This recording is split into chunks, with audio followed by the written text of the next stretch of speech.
"Sir, I'm going to have to ask you to step away from the aircraft. This is a restricted area." The voice was young, sharp, and marinated in the kind of self-importance that only comes from a new uniform and a recently laminated ID badge. Mark Renshaw, the museum's newly minted director of operations, stood with his arms crossed, his posture a carefully constructed barricade of authority.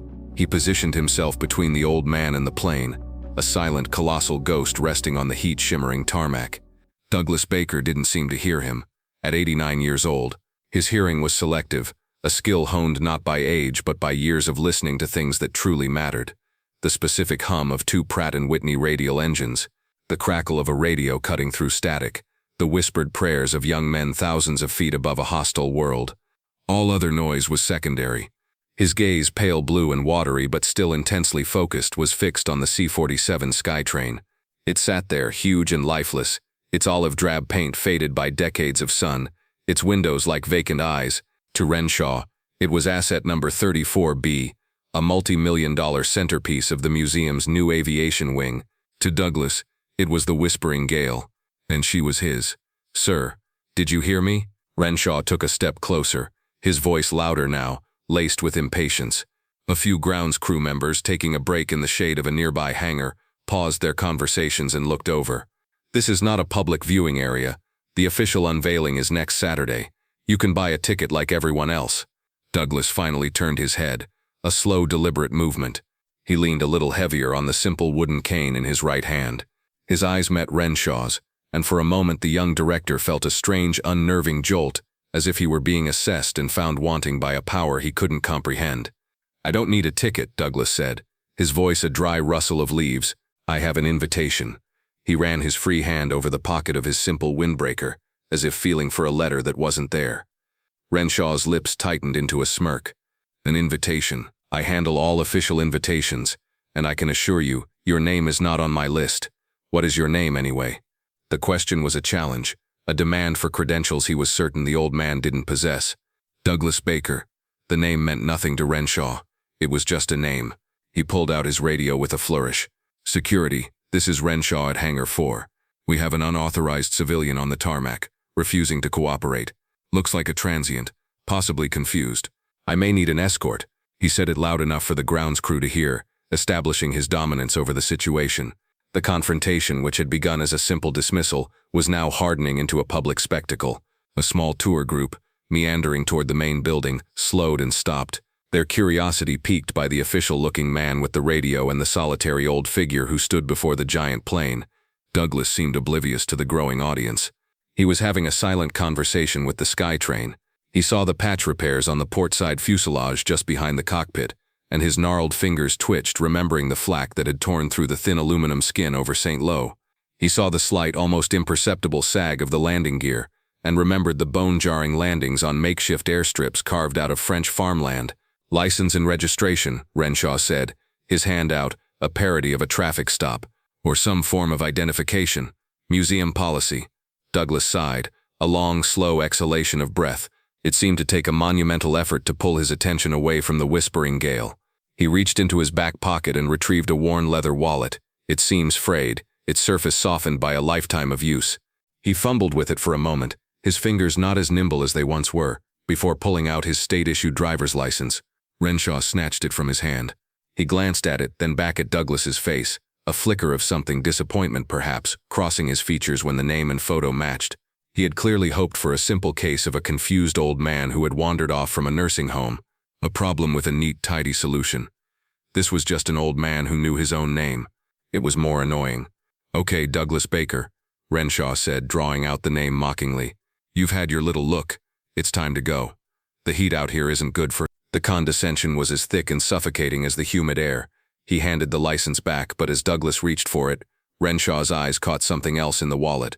It was a faded, creased photograph, tucked behind a plastic sleeve yellowed with age.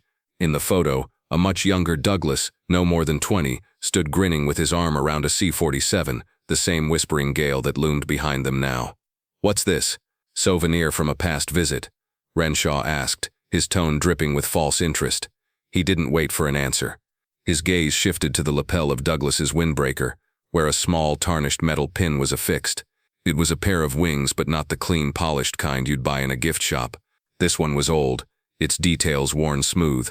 "Let me guess," Renshaw said, pointing a finger at it. "You bought that in our gift shop, right?" Trying to look the part. The world seemed to tilt for Douglas, the sun-baked tarmac falling away for a split second. The smell of oil and hot asphalt was replaced by the acrid stench of cordite and engine smoke. The distant hum of a commercial jet became the deafening roar of 100 radial engines struggling to gain altitude, each one packed with young men checking their parachute harnesses, their faces pale and grim in the dim green light of the fuselage. He felt the heavy yoke in his hands bucking and vibrating as flak burst around the cockpit, peppering the wings with shrapnel. A voice, his co-pilot Johnny, was yelling something, but the sound was swallowed by an explosion that rocked the plane violently. He saw his own hand, young and steady, gripping the controls, and on the collar of his flight jacket the same tarnished pin, gleaming in the chaos. "For valor above and beyond," the general had said, his voice gruff, pinning it on him in a muddy field that still smelled of battle. "For bringing them home when no one thought you could." The memory, a lightning-fast echo of a life lived in extremis, vanished as quickly as it came. He was back on the tarmac, an old man leaning on a cane, with a young bureaucrat mocking the very symbol of his survival. Douglas didn't say a word. He simply stared at Renshaw, his pale blue eyes suddenly as hard and cold as the stratosphere. The look was so intense, so full of a history that Renshaw could never fathom, that the young director actually took an involuntary step back. From the shade of the hangar, an old mechanic named Sal watched the entire exchange. Sal had worked at this airfield for 50 years, first for the military, now for the museum. He'd seen hotshot directors come and go. He'd seen veterans visit before, men who would stand for an hour staring at an old plane, their eyes a million miles away. But there was something different about this one. The way he stood, the way he looked at the C-47, it wasn't just remembrance, it was reunion. When Sal heard the name the old man had given Douglas Baker, it didn't ring a bell. But then as Renshaw continued his tirade, Sal saw Douglas's lips move. He wasn't speaking to Renshaw. He was speaking to the plane. The word was too quiet to carry all the way to the hangar. But Sal, a student of these old warbirds, could read it on his lips. Whispering Gale. Sal's blood ran cold. He knew that name. Every rivet counter and historian associated with the museum knew that name. It was the plane's legendary moniker, earned in the skies over Europe. It was famous. And the pilot who flew it, the pilot was a ghost, a hero from the files, presumed by many to be long gone. Sal's eyes widened. He looked from the defiant old man to the arrogant director who had just called for security. This was not a situation for museum guards. This was a matter of history, of honor. Sal fumbled for his old flip phone, his hands greasy from a morning spent working on a forklift. He didn't call the main office. He scrolled through his contacts to a number he had been given once and told to use only in a true emergency. It was the private cell phone of General Frank Thompson, the retired four-star general who had personally bankrolled the C-47's multi-year restoration and its transport to the museum. He was the museum's biggest benefactor and the chairman of its board. The phone rang twice before a gruff voice answered. "Thompson, General, it's Sal. Sal Petrovich, from the airfield," Sal said, his voice low and urgent, turning his back to the scene so he wouldn't be seen. "Sorry to bother you on your private line, sir, but you told me to call if anything was ever wrong." "What is it, Sal?" The general's voice was impatient. "It's the Skytrain, sir. The C-47. There's a man here, an old man, and that new director, Renshaw. He's about to have him thrown out. He thinks he's a vagrant. The airfield is a secure area, Sal. Renshaw is within his rights, even if he is an ass about it," Thompson said, his tone dismissive. "No, sir, you don't understand," Sal insisted, his voice rising with urgency. "The man, he called her by her name. He called her the Whispering Gale. I heard him. And General, his name is Douglas Baker." There was a profound silence on the other end of the line. For a full 5 seconds, the only sound was static. Sal thought the call might have dropped. Then General Thompson's voice came back, and it was completely transformed. The impatience was gone, replaced by a tone of stunned, absolute authority that could command armies. "Sal," the general said, his voice like cracking granite, "keep your eyes on him. Do not let him leave. Do not let that little tyrant Renshaw lay a single hand on him. Do you understand me?" "Yes, sir. I'm on my way." The line went dead. Inside a sprawling oak-paneled study miles away, General Frank Thompson stood up from his leather chair so quickly it scraped against the hardwood floor. He was a man in his late 70s, but he moved with the contained energy of a coiled spring. "Helen," he bellowed, His aide, a woman who had worked for him for 30 years and had never once seen him this agitated, appeared at the door instantly. "Get me the Baker file," he commanded, pointing to a locked filing cabinet in the corner. "The Gale project file."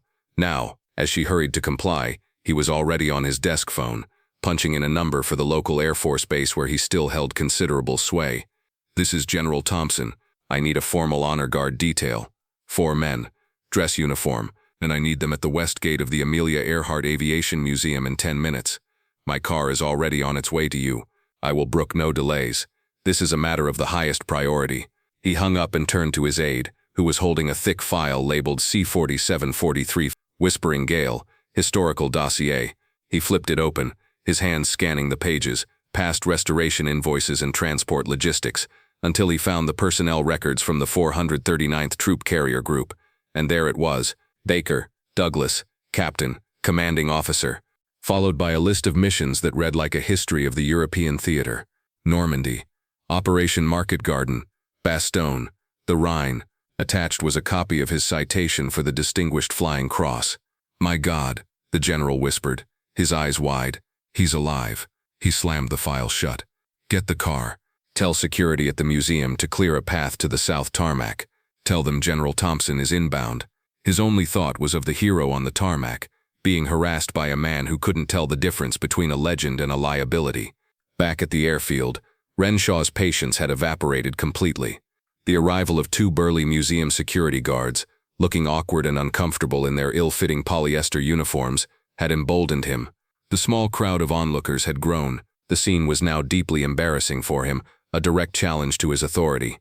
"This is your final chance, Mr. Baker," Renshaw announced, his voice ringing with theatrical finality. "You can walk off this tarmac under your own power, or my men will be happy to assist you. Given your apparent state of confusion, perhaps a call for a medical evaluation is in order. We have protocols for this sort of thing." The threat was the ultimate humiliation to suggest that this man, whose mind held memories of fire and sky, was senile. Douglas didn't even flinch. His gaze remained fixed on the C-47, as if in response to Renshaw's final ultimatum. He did the one thing the director could not tolerate. He took a slow, deliberate step forward, past Renshaw, his hand outstretched toward the aluminum skin of the aircraft he had once called home. That single step was an act of pure defiance. It broke the spell. "All right, that's it," Renshaw snapped. "Gentlemen, escort him out." The 2 guards exchanged a hesitant look.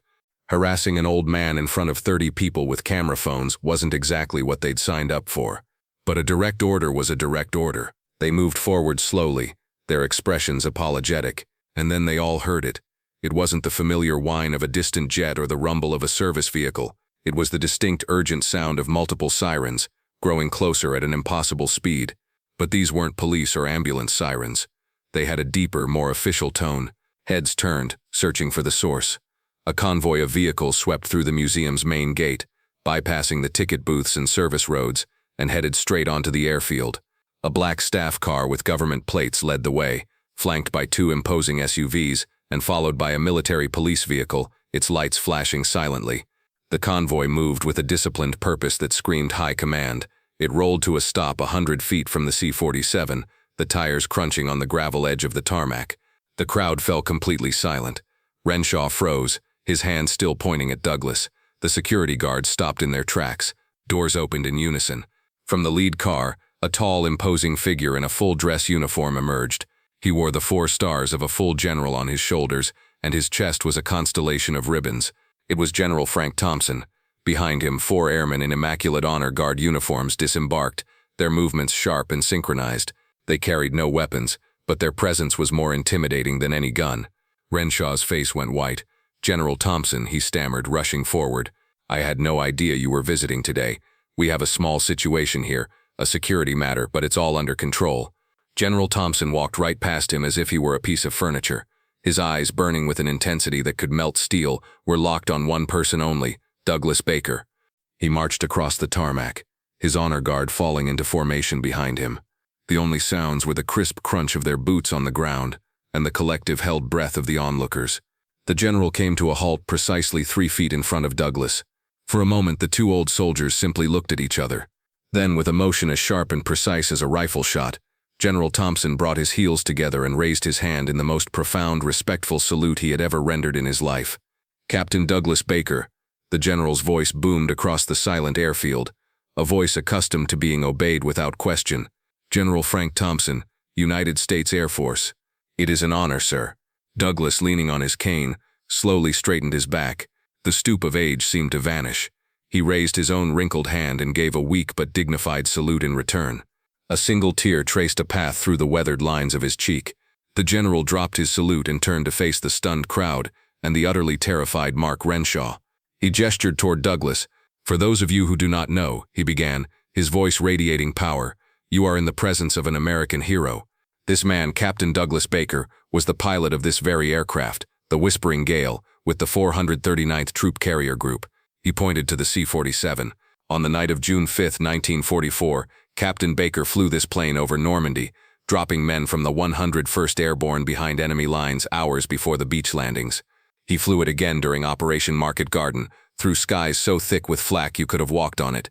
During the Battle of the Bulge, he and his crew flew dangerously low, unarmed, through snowstorms to resupply the besieged men at Bastogne, landing on fields that were little more than frozen mud." His voice grew louder, each word a hammer blow of vindication. "He flew more than 50 combat missions in this aircraft. He brought his crew home every single time, once landing with over 200 holes in the fuselage and one engine on fire." "The trinket on his jacket," the general said, his eyes now fixing on Renshaw with a glacial fury, "is the Distinguished Flying Cross, awarded for extraordinary heroism in aerial flight. This plane is not a museum piece because it's a C-47. It's a museum piece because it was his C-47. A wave of gasps and murmurs went through the crowd. Phones that had been recording the confrontation were now lowered out of a sudden deep sense of reverence. The security guards looked at the ground, their faces burning with shame. Renshaw's complexion had turned the color of wet cement. "You," the general said, taking a slow, menacing step toward the director. "You are the director of operations of a history museum, and you failed to recognize living history when it was standing 3 feet from your face. Your job is to honor this nation's heritage, not to accost it, not to threaten it with a medical evaluation. You looked at this man and saw a problem. I look at him and see the reason we have the freedom to stand on this ground today. We will be having a very long discussion about your future employment, Mr. Renshaw. A very long one." Renshaw could only stammer. I didn't know, that's the whole point." The general roared. "You didn't bother to find out."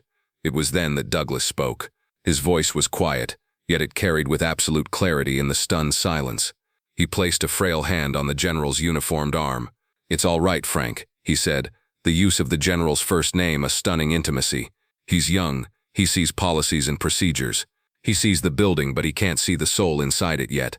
That takes time." Douglas turned his pale blue eyes on Renshaw. There was no anger in them, only a profound, weary wisdom. "The uniform doesn't make the soldier, son. And the title doesn't make the man. It's what's in the heart that counts. This old plane," he said, turning to pat the fuselage gently, "it's not just aluminum and wire. It has a memory. It remembers the boys it carried. It remembers the sky, and the fear, and the hope. You have to learn to listen for that." As he spoke of the plane's soul, another image flashed, sharp and clear. Not his memory this time, but the stories. A muddy airfield in Belgium, winter of 1944. A young, exhausted Captain Baker stands before his shot-up C-47. A grizzled colonel pins the Distinguished Flying Cross to his collar. "She took a beating, Captain," the colonel says, nodding at the plane. "But you didn't give up on her. You brought her and all your boys home." The young Baker just nods, too tired to speak, his hand resting on the tarnished pin, a silent promise made between a pilot and his plane. The general, his anger subsiding in the face of Douglas's grace, nodded slowly. He turned back to the hero. "Well, Captain," he said, his voice now gentle, "your chariot awaits. The ramp is a bit stiff, but I think she'll lower it for you. Shall we?" Douglas Baker smiled, a genuine, radiant smile that erased 50 years of weariness from his face. He nodded. With the general on one side and an honor guard airman on the other offering a steadying arm, he walked to the forward door of the C-47. At a nod from the general, the groundskeeper, Sal, who had been watching with tears in his eyes, hurried forward and manually lowered the ramp. Douglas stepped inside, into the familiar gloom of the fuselage, his hand running along the cold metal ribs of the plane's interior.